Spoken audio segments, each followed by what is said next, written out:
My name is Emilio. I am 19 years old. Please listen to my story from beginning to end. It is full of everyday English conversation. This story will help you learn how to speak English better. It is also a story with love, pain, kindness, and strong feelings. It will touch your heart. It will make you feel something special. Please listen completely and do not stop. Let this story help you feel, understand, and speak English better. I was born in a small village in South America. My family was poor, but we were happy. My mother, my little sister Anna, and I lived in a small house with 2 rooms. My father died when I was 5. I do not remember his face very well. But my mother always told me, "Emilio, your father was a kind and strong man. Be like him." I wanted to help my mother. I wanted to be strong and kind. So I studied hard. I worked at a small shop after school. I sold bread, water, and fruit. I talked with people. I smiled. I said, "Good morning. How are you today?" And, "Thank you. See you again." I loved to speak. I loved to make people smile. One day, a woman came to the shop. She was from another country. She had big glasses and spoke slowly. She said, "Hello, young man. Do you sell bananas here?" I smiled and said, "Yes, we have bananas. How many do you want?" She said, "Just 3, please." I gave her the bananas. She said, "Thank you. Your English is very good." I said, "Thank you, ma'am. I want to learn more." She smiled and said, "Keep learning. English will open many doors." That night I told my mother, "Mama, I want to learn English better. I want to go to the city. I want to study." She looked at me. She held my hand. She said, "Go, Emilio. Follow your dream. But promise me you will always be kind." I said, "I promise." I went to the city. It was big. It was full of people and cars and noise. I was afraid. But I remembered my promise. I found a small job in a cafe. I cleaned tables and washed cups. But I also listened. I listened to how people talked. I wrote down their words. I practiced. One day a young man came to the cafe. He sat near the window. I said, "Good morning, sir. What would you like?" He said, "A cup of coffee, please." I brought him the coffee. Then I said, "Are you a teacher?" He looked surprised. He said, "Yes. How do you know?" I said, "You have a kind face like my teacher from the village." He laughed and said, "You are very smart. What is your name?"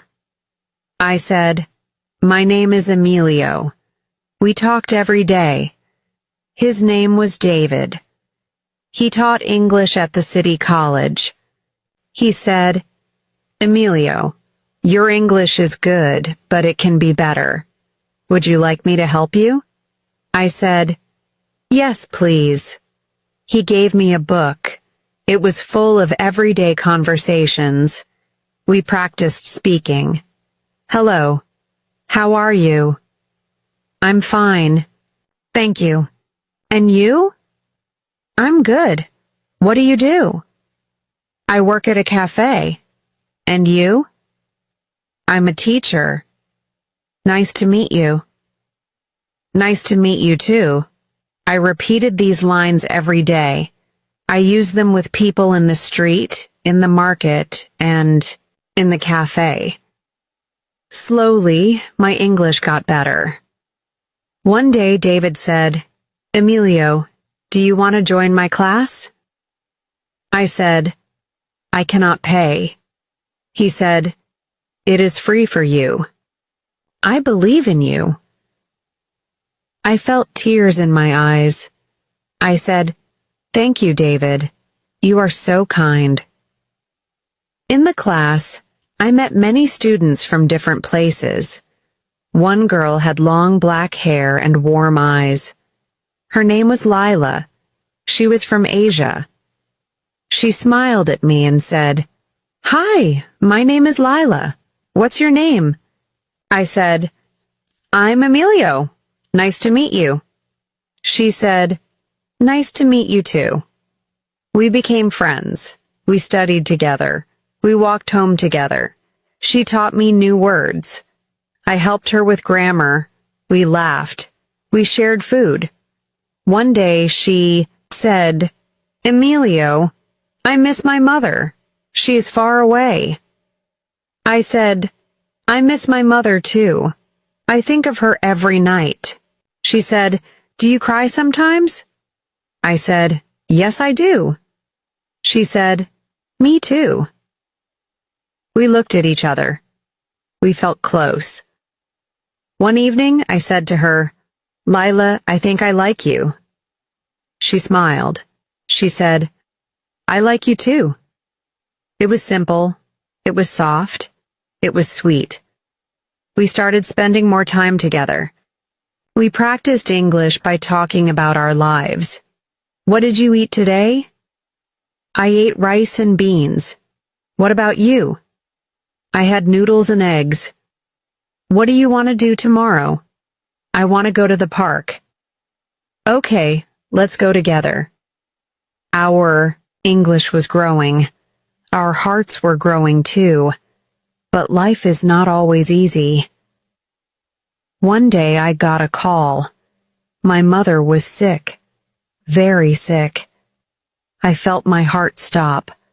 I ran to David and said, "I must go back to my village." He said, "Of course. Family is first." I told Lila I must go. She said, "I understand, I will wait." I took the long bus back. I saw my little sister Anna.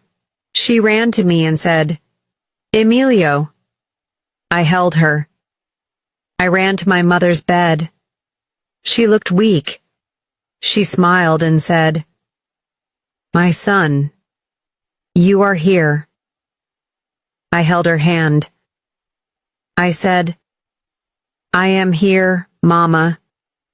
I stayed for many days. I cooked. I cleaned. I told my mother stories. She said, "You speak English so well now." I said, "Thanks to you, Mama.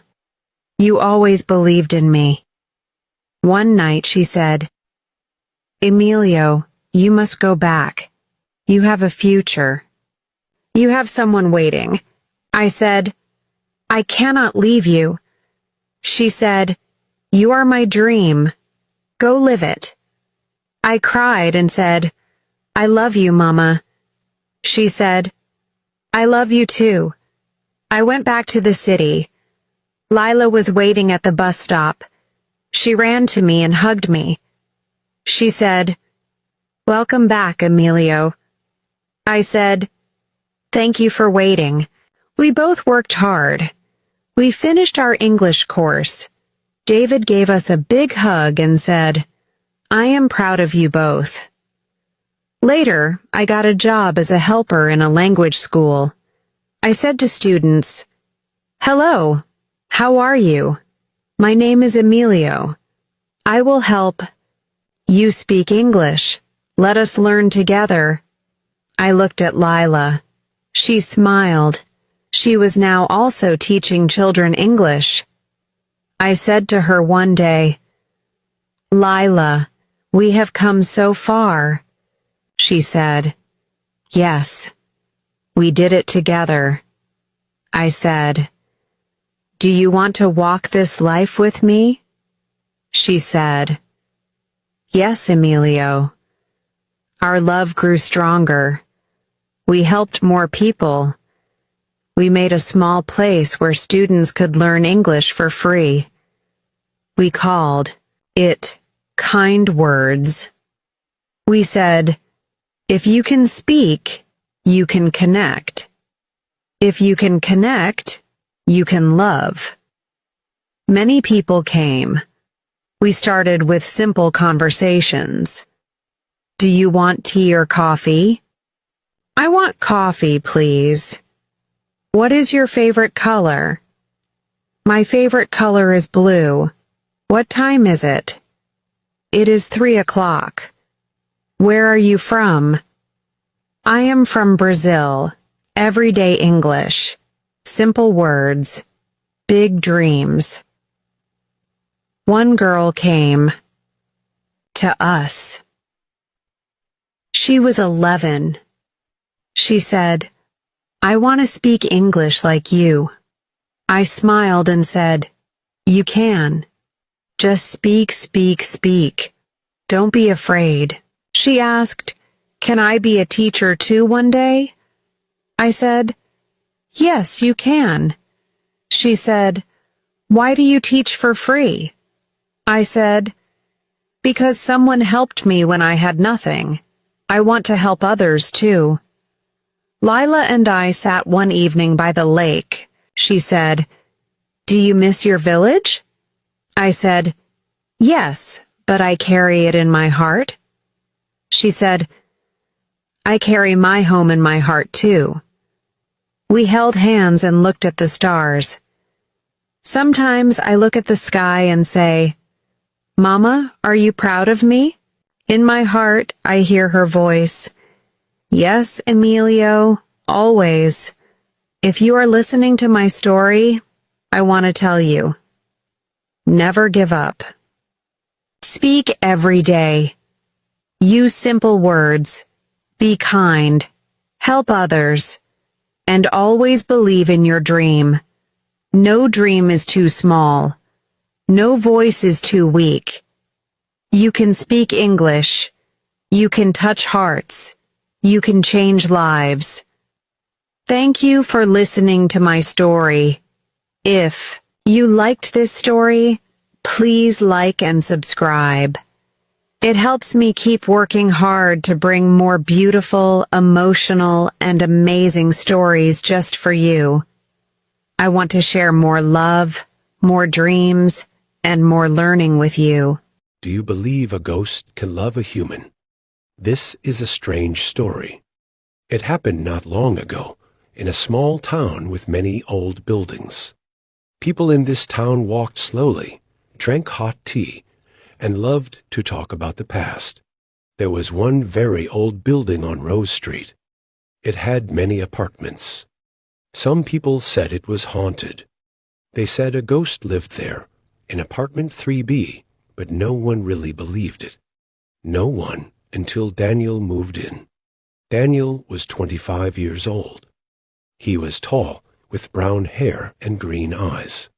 He came to the town for a new job. Daniel did not know anyone. He had no friends here. He needed a place to stay, and the apartment was cheap. When Daniel first saw the building, it looked tired. The walls were cracked. The windows were dusty. But Daniel smiled and said, "It's not perfect, but it's home." He took his bag and walked to apartment 3B. The door was heavy and old. It made a loud sound when he opened it. Inside, the apartment was clean, but very simple. A small kitchen, a living room, a bedroom, and a bathroom. It had old wooden floors that made little noises when you walked. That first night, Daniel heard music. Soft music, like a piano. It came from the living room, but there was no piano. He walked around but saw nothing. He thought, maybe it's the neighbors. He went to sleep. The next morning, Daniel saw something strange. On the table, there was a white rose. It was fresh, like someone had just placed it there. Daniel laughed. "Maybe a welcome gift," he said. He picked up the rose and put it in a glass of water. Days passed. More strange things happened. Sometimes Daniel found the windows open, even when he closed them before. Sometimes he heard soft footsteps at night. And always there was music. One night, Daniel sat in the living room with a book. The lights flickered. The air became cold. Daniel looked up, and there she was. A woman stood near the window. She wore a white dress. Her hair was long and golden. She looked beautiful, but very sad. Daniel dropped his book. His heart raced. The woman smiled a little and said, "Do not be afraid." Her voice was soft, like the wind. "Who are you?" Daniel asked. "My name is Emily," she said. "I live here." Daniel stared at her. "But you are a ghost?" Emily looked down. "Yes," she whispered. "I am trapped. I cannot leave this apartment." Daniel did not run. He did not scream. Instead, he felt sorry for her. "Why are you trapped?" he asked. Emily walked closer. She was not scary. She was gentle. "A long time ago," she said, "I lived here. I was waiting for someone I loved. But he never came. I waited and waited, and time forgot me." Daniel listened carefully. His heart hurt for her. "Can I help you?" he asked. Emily shook her head. "Only love can free me," she said. "True love." Daniel laughed nervously. "Love from who?" Emily smiled sadly. "From someone who can see me. Someone who can care for me, even knowing what I am." Daniel did not know what to say. This was crazy. He just wanted a place to live, not a love story with a ghost.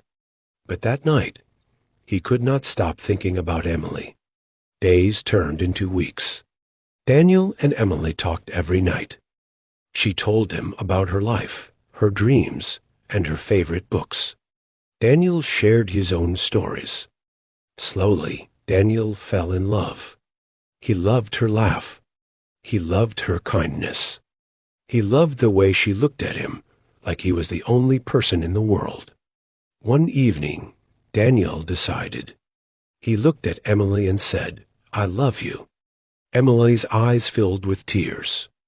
She touched his hand. Daniel felt it. Warm. Real. The apartment shined with a golden light. Emily smiled, truly smiled, and said, "Thank you." The light grew brighter. Daniel closed his eyes. When he opened them, Emily was gone. No more soft music. No more cold air. No more white roses. Apartment 3B was just a normal apartment now. Daniel felt a deep sadness, but also a deep peace. Emily was free. She was not trapped anymore. Months passed. Daniel still lived in apartment 3B. He had friends now. He had a good life. But sometimes when the night was very quiet, he thought he heard soft music. And once on the table, he found a white rose.